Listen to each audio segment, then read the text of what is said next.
Warrior, it is day 7 of our 31 days of advocacy. January is National Human Trafficking Awareness and Prevention Month. Today, I want to mention a couple of headlines about what we need to look for. There's a story here in New York of a father who found his 14-year-old daughter on a houseboat. I'm not going to go into too many details. The point of the story is God bless him, God bless his daughter, that she was found and she is safe. The point is, our hashtag is community creates change. I will tell you this 24/7, 365, that we all have to step up to the plate. This is no longer waiting on law enforcement, waiting for the government to do something, waiting on the schools to do something. It is up to each and every one of us. And I just want to go back and say something about law enforcement. We are very pro-law enforcement. We work with law enforcement. But they have their hands tied these days. They have been defunded. They do not have enough resources. They do not have enough people. Today I was just reading that New York City alone is down 7,000 police officers since I believe it was 2011 or something. Don't hold me to that. 7,000. That is a tremendous amount. So unfortunately, and this is the brutal truth and reality, something like a child missing falls to the bottom of the totem pole. Every child who goes missing, I don't care what the history is in the household of them running away, of them being what is termed a problem child, which is also a term we have to really retool and think about, because it's very basic. Children act out because they're trying to tell us something. It's amazing. You become smarter in your older age. Children are not bad, are not problem, are not misbehaving. They are trying, as impossible as it is. And we've dealt with some impossible kids on the surface. They're all looking for the same thing: acceptance and love and a safe space, right? Imagine a child who has a 12-year-old, for instance, that doesn't have a home. It is reported that 1 in 9 New York City public school students are couch surfing or sleeping in shelters. Remember, if it's 1 in 9, the number's probably higher, because those are the stats we know. Things are kept in the dark with all of these issues. That's horrible for a child. So of course they might act out, become withdrawn. And that leads me to getting back to the story about the dad who saved his daughter. I usually never use the word saved because I just don't like it. Obviously, the daughter, 14, young, recovered safely. She will have psychological trauma, perhaps for the rest of her life.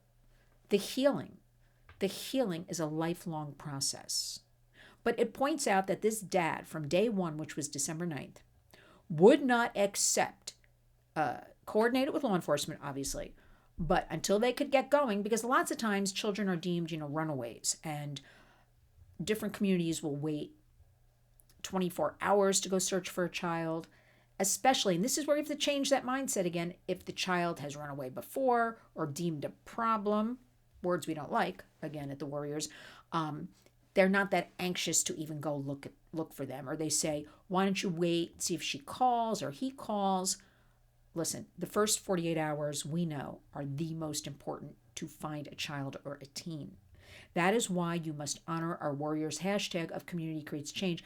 We come together immediately if a child is missing, whether it's your child, grandchild, community child. There is power in numbers.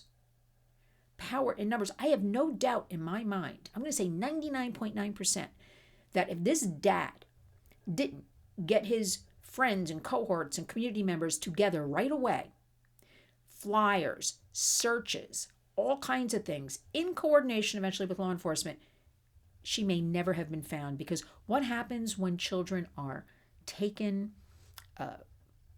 sex trafficked, labor trafficked, stolen, whatever you want to call it, is that they are usually moved far away. And this teen was found about 13 miles from her home.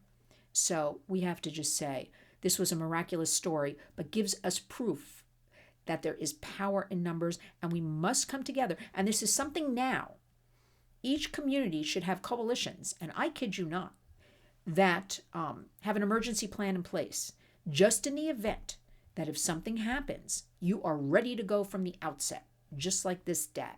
Because in that moment of panic and traumatic everything and horror, you are not thinking clearly. And I don't care if you do a bullet pointed on your phone, if you do a bullet pointed you hang on the inside of a pantry or tuck into a drawer somewhere, but you have a plan in place. And then you can enact, get your friends and family members together who have other kids or no kids and just say, we're forming a circle. Because if you have 10 people in that circle on call, you tell them they're doing this, and they each bring a couple of people. Right then and there, you can easily have 50 people. We must protect our children. This is escalating and being normalized in our society. It is okay to prey upon our children. And remember, most of this predation is happening on the devices. That is where the kids are meeting people. I remind you that handing your child a device without talking about it, without putting some guardrails, checking who they're talking to, what games they're playing, browsing history perhaps, monitoring. We don't like the word monitor, but guess what?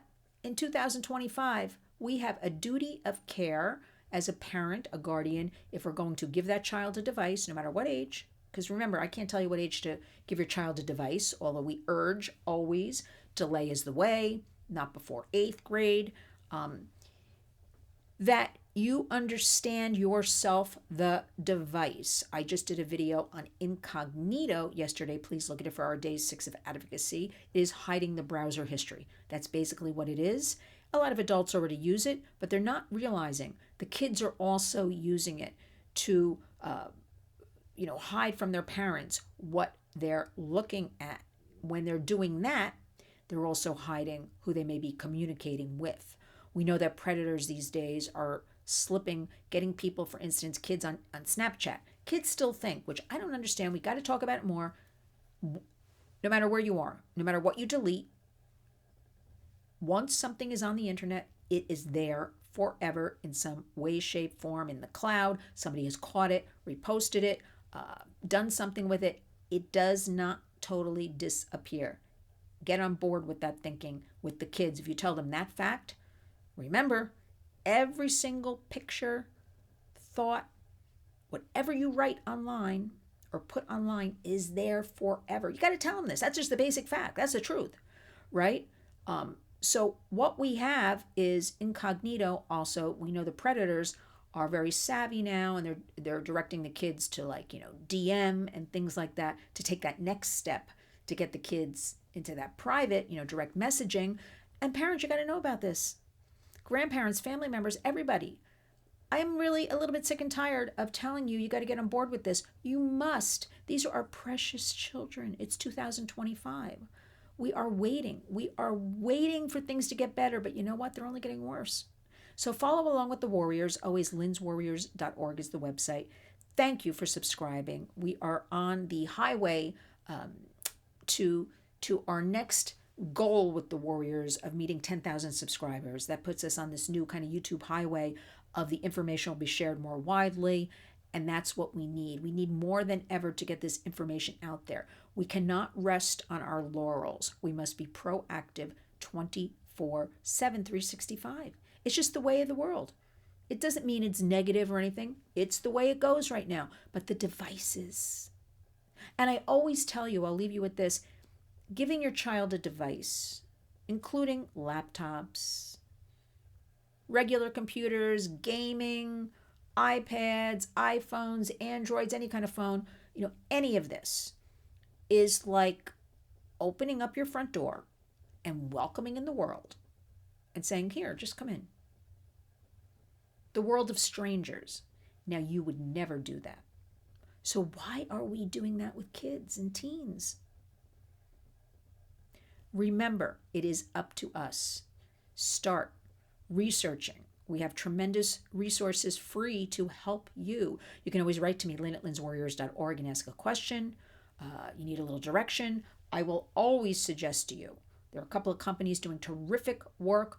Our great friend Chris McKenna at protectyoungeyes.com. I cannot recommend him enough. He has little nuggets all over the place of what this app means. How do you put the guardrails on the iPhone? How do you do this? How do you do that? And understand, every one of these devices has safety measures, but you have to know how to do them. And they make it on purpose, in my opinion, very difficult. So usually if you have to have 30 steps on an iPhone to get to a little safety, usually by step 10 or 11, as reported to me, people give up, right? They just say, we'll watch it. We can't watch everything at all times, right? It is our duty. I'm urging you. No, I'm begging you. January 2025. Most of predation is happening online. Be aware of this. Understand the kids are watching. Understand, lock down those phones at night. No phones in the bedroom. I've given you a couple of very easy tips right now. That would be just tell your kids, no matter what you post, it is there forever. Goes for you too. I don't think adults even realize that. It is there. With the advent of AI, they can take any of those images, put them anywhere with somebody's face on another body. That's another problem.